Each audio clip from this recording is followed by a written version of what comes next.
Olá, crianças, tudo bem? Sejam novamente bem-vindas no canal Tom Garcia Music, o seu canal de cultura e entretenimento na web e também aqui no YouTube. Hoje vamos falar sobre a religiosidade e sincretismo no Brasil. Como se sabe, o Brasil surgiu da confluência entre várias matrizes culturais, sendo as mais expressivas a indígena, a lusitana portuguesa e a africana. Cada uma delas é composta de uma grande variedade de grupos étnicos, especialmente entre as matrizes indígenas e africana, cada qual com seu conjunto cultural, seus credos e rituais. Porém, ao longo da constituição do Brasil como nação, a matriz de origem europeia obteve hegemonia econômica e política e, por conseguinte, domínio cultural em nossas terras.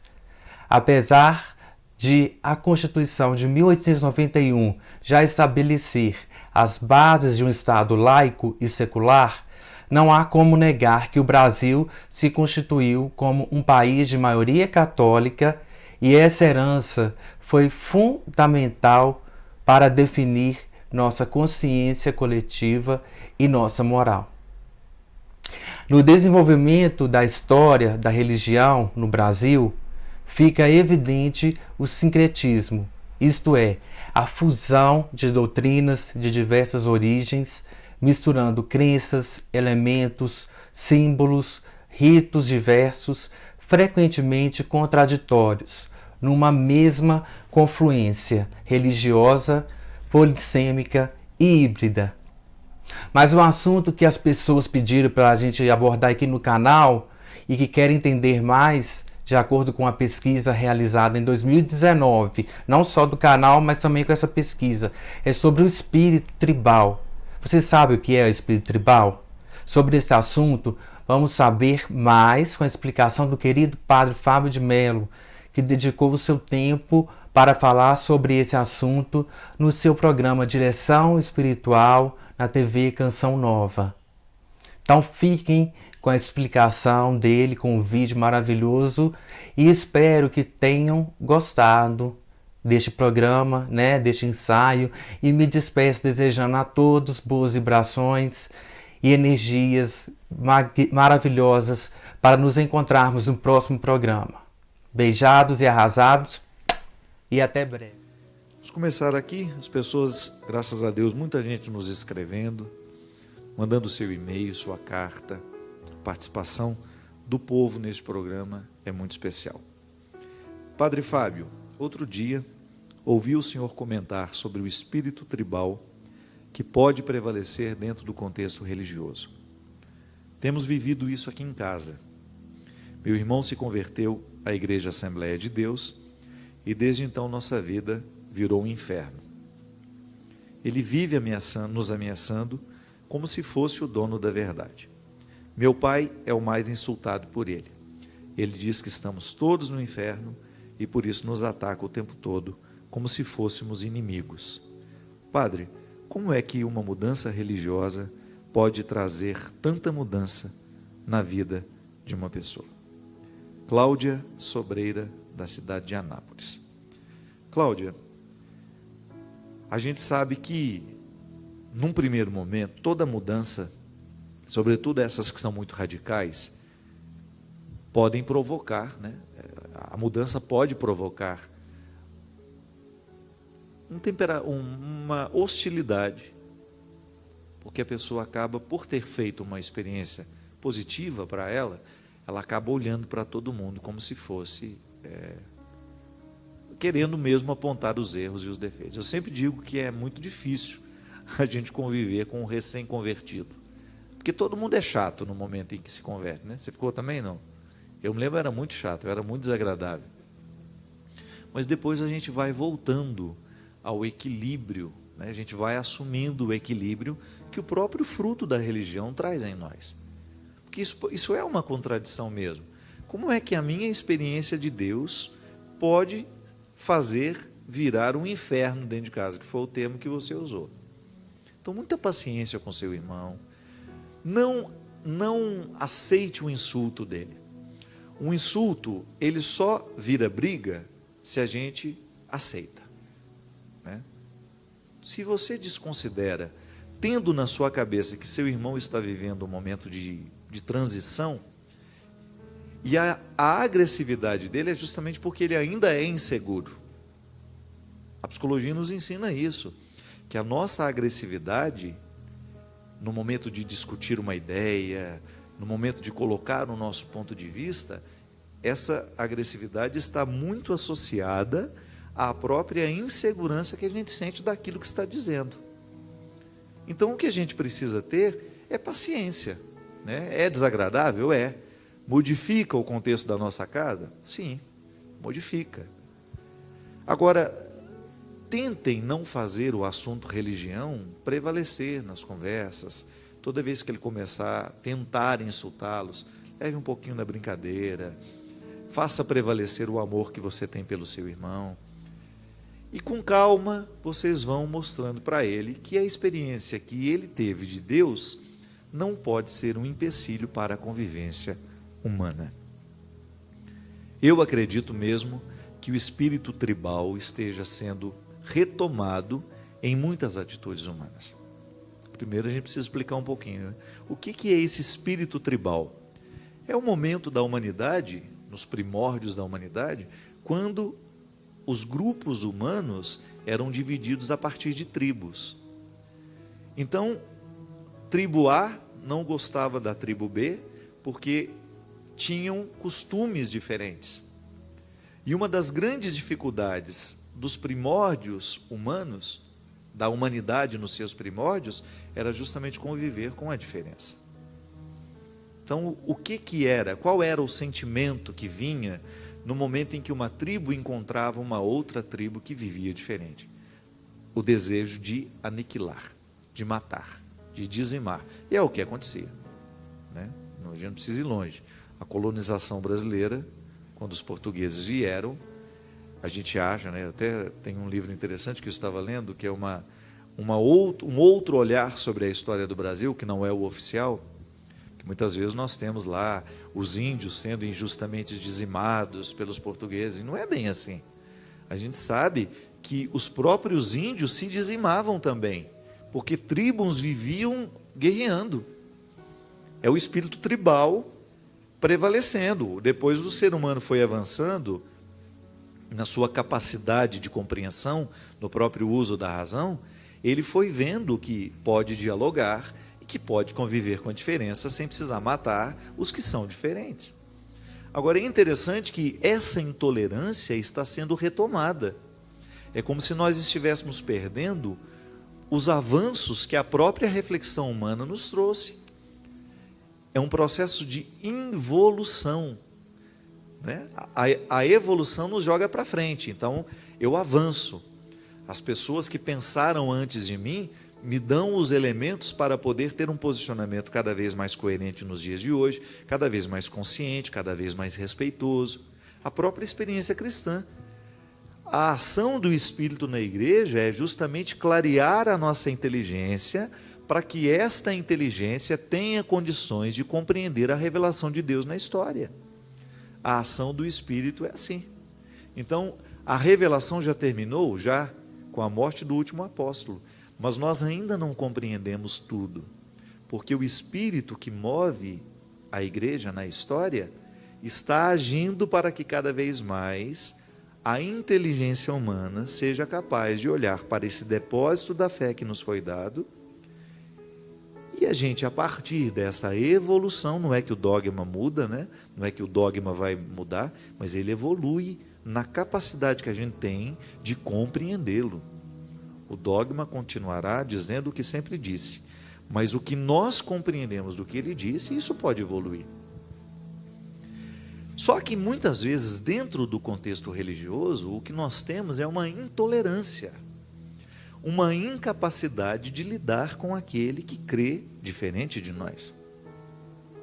E isso, minha gente, acaba sendo um testemunho contrário da fé que a gente diz ter, né?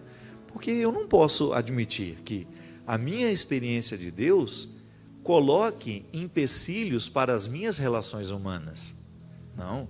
Eu posso muito bem encontrar pessoas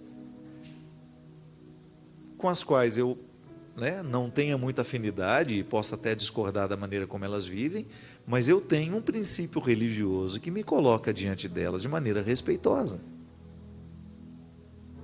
Quando eu quebro a minha capacidade de respeitar, eu estou involuindo, eu estou retomando as armas tribais. E isso é muito comum. Muitas vezes nós podemos ter um comportamento tribal agressivo, de querer dizimar o outro, matar o outro, não na morte física, mas podemos matar de outras formas. Tudo isso porque às vezes nos falta a sabedoria, a sensibilidade para lidar com o diferente. Uma coisa é certa, a experiência de Deus, qual que é o primeiro fruto que ela traz ao coração humano? Amor ao próximo. A religião nos convida o amor a Deus para depois nos devolver ao mundo com a capacidade de amar turbinada, digamos assim.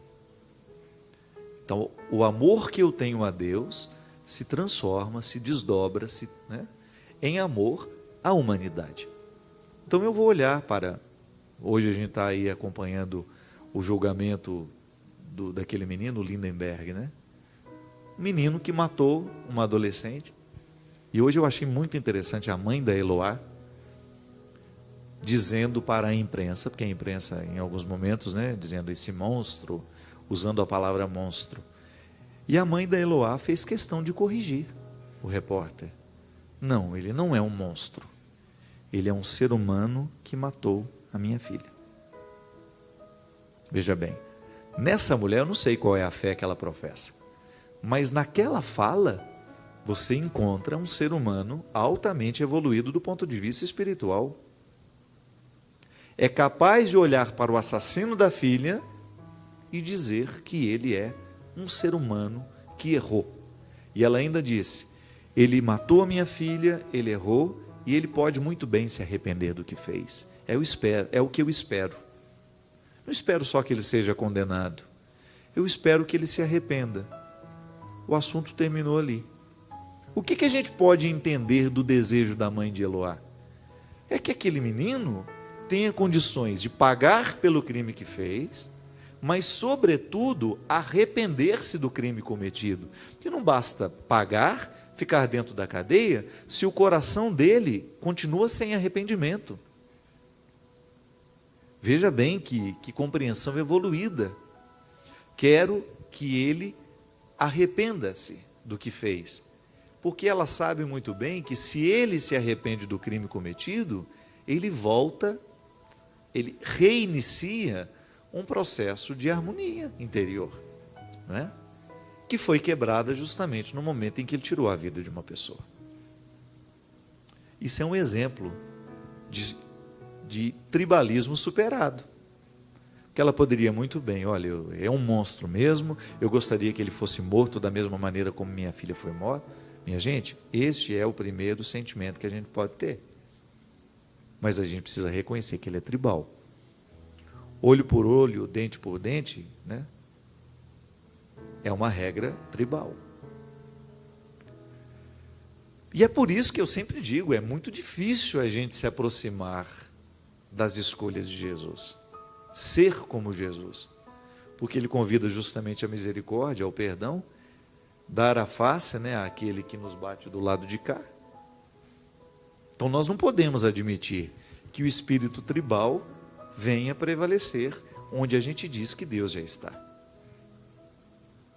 Deus entra na nossa vida e modifica a maneira como nós olhamos para o mundo, para as pessoas. Caso contrário, é um Deus de fachada, é uma religião de fachada. A justiça precisa ser aplicada, sim. Isso também faz parte da evolução, de nós compreendermos que nós não temos o direito de fazer a lei acontecer pelas próprias mãos. A gente vai buscar os recursos para que a justiça seja feita, mas que isso que aconteça de maneira ordenada, organizada, disciplinada, né?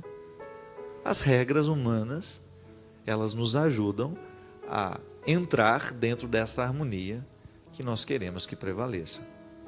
É por isso que é bom a gente lembrar que a melhor maneira de fazer o mundo ser melhor é a gente se propondo a ter um coração melhor. Então, por isso que se a gente identifica, eu estou tendo sentimentos que são muito primários, muito tribais, vou fazer de tudo para modificá-los. É engraçado, você já viu como a relação tribal está dentro dos nossos ambientes de trabalho? Com competição. É lamentável isso, mas às vezes a gente identifica que nós estamos sendo tribais na maneira como tratamos os nossos colegas de trabalho. Quando a gente quer eliminar o outro porque a gente tem medo da competência dele, isso é tribalismo, né? Ao invés de ver na competência do outro um complemento para o trabalho que você realiza, que bom, eu tenho colegas de trabalho que são competentes, então significa que meu trabalho vai render melhor. Muitas vezes a gente não pensa assim, não. Você quer eliminar o competente para você ser o melhor. Só que isso é tribal, né? A gente precisa olhar para a competência do outro como uma oportunidade de aprender até mais. Eu quero ser mais competente ainda e estou tendo a graça de trabalhar com pessoas competentes. Essa coisa de ficar puxando o tapete do outro, né?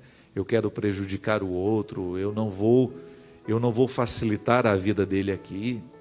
Isso é muito ruim, isso é extremamente diabólico. E a gente precisa lutar para que o diabólico não prevaleça entre nós. A Maria Geralda, de Belo Horizonte, disse assim: Padre Fábio, eu tenho uma amiga que está fazendo o curso de Bíblia e ela me disse que Maria teve outros filhos além de Jesus. É verdade? Peço que o senhor me esclareça. Bem, essa confusão dessa história, se Nossa Senhora teve ou não teve filhos, tudo isso é por causa de dois textos do Evangelho. Um é Mateus 12 e o outro Marcos 3, em que nós temos, alguém chega e fala: Jesus, sua mãe e seus irmãos estão ali fora lhe esperando. Nós temos muitas explicações para isso, e uma delas, e que eu acho que é mais coerente aqui, é a língua em que está escrito este texto. É uma língua muito rica em verbos e pobre em substantivos. Então, a palavra irmão, ela é usada nesta língua para poder designar irmão de sangue e toda essa primaiada que é próxima, sabe? É o mesmo termo para designar irmãos e primos.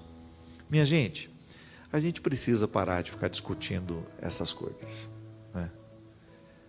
Maria, mãe de Jesus, os evangélicos sérios, que estão verdadeiramente mergulhados no desejo de criar comunhão, de não fazer prevalecer as diferenças, que não estão preocupados com essas questões tribais, eles reconhecem o valor de Maria. Há textos de Lutero que são belíssimos falando sobre Maria. Um profundo respeito de muitos pastores, líderes religiosos evangélicos pela mãe de Jesus. Não vamos ficar nessas picuinhas, não vamos ficar, pastor tal tem um pensamento diferente, tudo bem, ele tem, a fé dele está lá, ele pensa dessa forma, vamos respeitar. Não vamos ficar fazendo dessas coisas pequenas razão para ficar discutindo, porque o mais importante é o que Maria nos traz, é seu filho Jesus. A verdadeira devoção mariana, a igreja nos ensina isso, é a que nos coloca o tempo todo na perspectiva da redenção que seu filho nos traz. Maria não pode salvar ninguém. A igreja não nos ensina uma devoção desvinculada da pessoa de Jesus. Então vamos parar com isso. O texto é escrito, deixa margens de dúvida, tudo bem, mas nós, cristãos católicos, acreditamos na virgindade de Maria, acreditamos que ela teve um papel especialíssimo no mistério da salvação, que ela goza de ser a preferida, de estar na glória com o Senhor, com o devido reconhecimento de tudo aquilo que ela fez. Então, o outro que pensa diferente, respeite o que tem esse carinho por Nossa Senhora. E nós que somos católicos, tenhamos cuidado para não poder fazer dela ou colocar nela um papel que não é dela. Né? Nós também precisamos ser honestos com a nossa devoção mariana. Maria, dentro da fé cristã, toda a palavra que a teologia diz sobre Maria nasce da cristologia. Nenhuma palavra sobre Maria pode ser dita desvinculada de seu filho Jesus. Isso é uma riqueza teológica, né? Agora, quando nós invertemos isso, a gente começa a falar de Jesus a partir de Maria, então alguma coisa está errada na nossa devoção. E aí os evangélicos também, que têm essa disposição de estudar, mergulhem nos textos de Lutero para ver. Você vai ver quanta coisa bonita, quanta coisa preciosa está dita lá. E o respeito à mãe de Jesus, isso é inegável. Se eu gosto do Christian, se eu tenho um carinho pelo Christian, se eu sou amigo do Christian, é natural que eu tenha um profundo respeito pela sua mãe. Eu vejo isso, né? O tempo todo, como é bom a gente conhecer a origem das pessoas que nós amamos, né? Eu me lembro que lá em Belo Horizonte eu tive a oportunidade de conhecer o Vanderly. O Vanderly é um compositor mineiro de primeiríssima grandeza, um cantor que eu gosto muito das composições dele, muita sensibilidade. E ele, nos bastidores lá de um evento que eu fiz em Belo Horizonte, em que ele cantou também, ele levou a mãe dele. Ele falou assim: Padre Fábio, a minha mãe tem muita vontade de conhecer o senhor. E sem nenhuma demagogia da minha parte, não preciso fazer isso. Como eu fiquei orgulhoso de conhecer a matriz de um ser humano que eu admiro tanto. Ainda disse isso para ela, falei: Nossa Senhora criou muito bem esse menino, que é um grande poeta. Que sensibilidade bonita tem o seu filho. E olhando para aquela mulher com olhos de admiração. Então veja bem, esse já é o primeiro ponto para evangélicos e católicos lidarem bem com essa questão. Nós todos olhamos para Maria com profunda reverência. Ela é o ventre que gerou Jesus. A minha salvação passou pelo ventre dessa mulher. Meu Deus, que mistério profundo é esse? Que eu não posso banalizar, de jeito nenhum. Quando olho para a imagem de Nossa Senhora de Nazaré, eu vejo um menininho pequenininho no seu colo. E olho com profundo respeito por todas as graças que do seu ventre foram derramadas sobre a história. E Deus a elegeu assim. É texto bíblico também. Bendita és tu entre as mulheres, e bendito é o fruto do teu ventre. Palavras do anjo na Anunciação. Minha gente, nós precisamos ter a sensibilidade de lidar com as diferenças. A identidade é importante. Eu tenho a minha identidade cristã. Eu sou católico cristão. Eu sou um cristão católico. Agora, no momento em que eu encontro os que creem diferente de mim, eu mantenho a minha identidade e me coloco à disposição do diálogo. Isso é muito interessante. É um efeito da minha religião, de ser capaz de criar solidariedade em mim. Como hoje, isso aqui é religioso, ler a carta da Thaís e a gente sentir a dor dela. Estamos ligados, conectados. A vida nos permite essa comunhão, a vida nos permite esse encontro. Isso é naturalmente religioso, quando a gente é capaz de chorar a lágrima do outro, sorrir o sorriso do outro. Eu sempre digo isso.